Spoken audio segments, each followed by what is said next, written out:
In 2026, the United States still wants Greenland. The idea was once a joke, but today, nobody is laughing. This aggressive demand from the U.S. is shaking the foundations of the world order we've long taken for granted.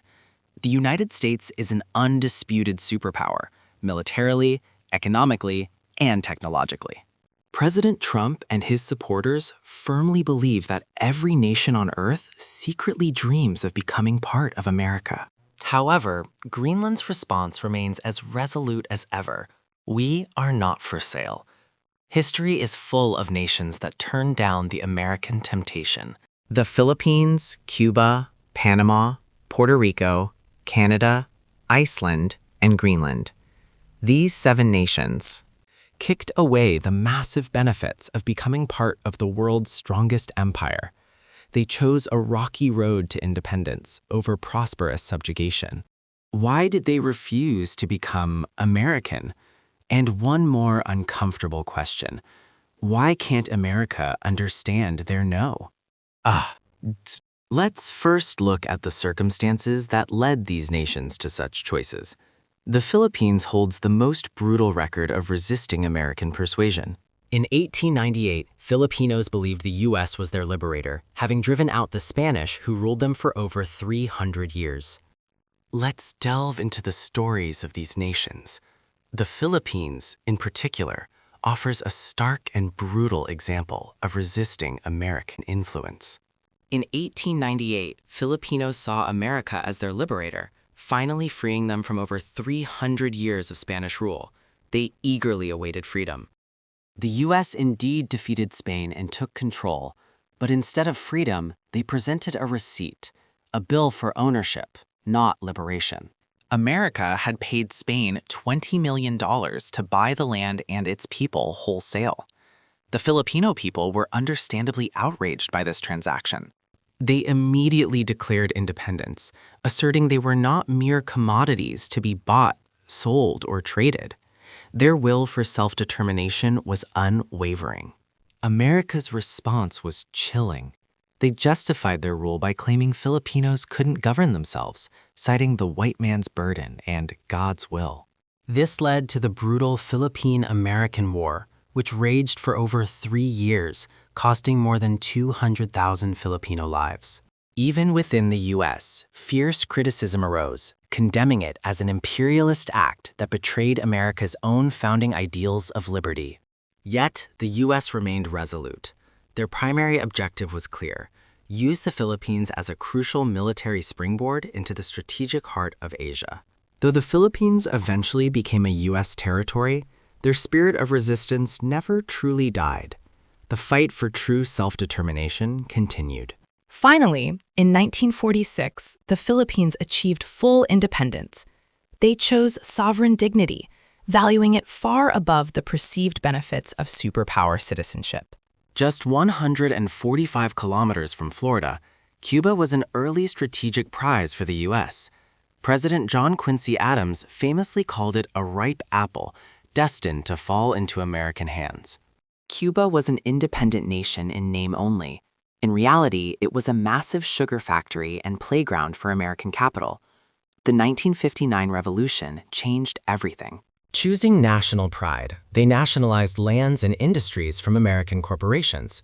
The U.S. retaliated with an immediate economic blockade. The blockade aimed to make them feel rejection's agonizing price. Geographically, joining the U.S. was Cuba's easiest economic path. Yet, for over 60 years, Cuba endured poverty, fixing vintage cars for decades, rather than becoming America's backyard. This stubborn defiance became a symbol of anti-Americanism across Latin America. We now turn to Panama, a nation literally split in half. In the early 20th century, the U.S. wanted a canal connecting the Atlantic and Pacific, and Panama was central to their plan. When Colombia negotiations failed, the U.S. supported Panama's independence, securing rights to build and perpetually control the canal. With American land cutting through its heart, Panama was physically split in two, a direct consequence of this strategic deal. Panamanians couldn't cross their own country without U.S. permission. The canal zone operated under American laws, like a colony. Panamanians violently protested this humiliation for years. The U.S. refused to let go due to its strategic importance, costing many young lives. It wasn't until December 31st, 1999, that Panama finally regained full sovereignty over its vital waterway. Panama regained full sovereignty on December 31st, 1999. Next, Puerto Rico, a complex, peculiar case, and official U.S. territory. Puerto Ricans are U.S. citizens, use American passports and currency.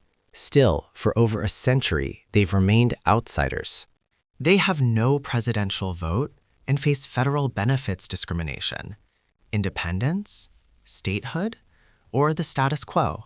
This profound question has haunted Puerto Rican history for decades. A key reason for past rejections was identity. Becoming a full state meant abandoning their Spanish language and Latin culture, absorbed into the American system. They chose to protect their unique heritage, even if it meant enduring economic poverty. This was their resolve. However, the tide has recently turned. Faced with severe economic crisis, public opinion now favors statehood for federal support. But this time, it's the U.S. that's hesitant, concerned about congressional seat shifts and inheriting massive national debt. Ultimately, Puerto Rico remains an orphan of the international community, neither a full state nor a stranger. From its inception, Canada was America's very first target, driven by the ideology of manifest destiny. The U.S. invaded Quebec in 1775 and tried to annex Canada again during the War of 1812.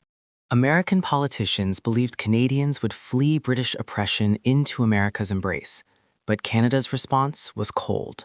America's manifest destiny targeted Canada first. The U.S. invaded Quebec in 1775, attempting annexation again in 1812. American politicians were certain Canadians would flee British oppression, but Canada preferred British order and tradition over revolution. U.S. force only strengthened Canadian unity. When that failed, America tried economic integration, tempting Canada with its vast market. Canada refused, fearing American capital would collapse their social foundations, universal health care, and a gun-free safety net. Canada chose sovereignty and human dignity, even if it meant less wealth than their southern neighbor. Iceland, at the heart of the North Atlantic, was the ultimate strategic prize during the Cold War. The U.S. attempted to effectively territorialize Iceland with massive economic aid and strong security guarantees. In 1951, Iceland ceded a massive airbase via treaty.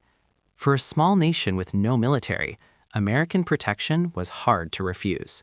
But Iceland drew the line. They countered American greed for permanent base use with a powerful strategic rejection. Iceland leveraged U.S. desperation for North Atlantic dominance. Amidst superpower pressure, they secured practical gains and national honor. The culmination of this history of rejection and the hottest flashpoint in 2026 is Greenland. The U.S. and Greenland's relationship, an unprecedented 150-year conflict.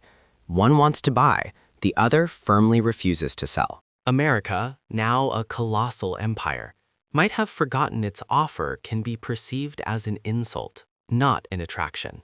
Some fear this marks the revival of imperialism, signaling the potential end of the era of peace. While history is never simple, it's hard to deny that imperialist thinking is resurfacing today. Crucially, these grand offers often incite deep internal divisions, tearing national consensus apart. Defending the land becomes a battle against internal discord as much as external pressure. The lessons from these no's are clearer than ever. We too might one day stand before an offer too good to refuse. This isn't just history, it's a mirror reflecting our own potential future. The choice between convenience and dignity, between material gain and sovereign identity, is a profound struggle all nations may ultimately face. The unwavering no of these 7 nations echoes through time, a powerful reminder to guard what truly defines us. What would your nation choose?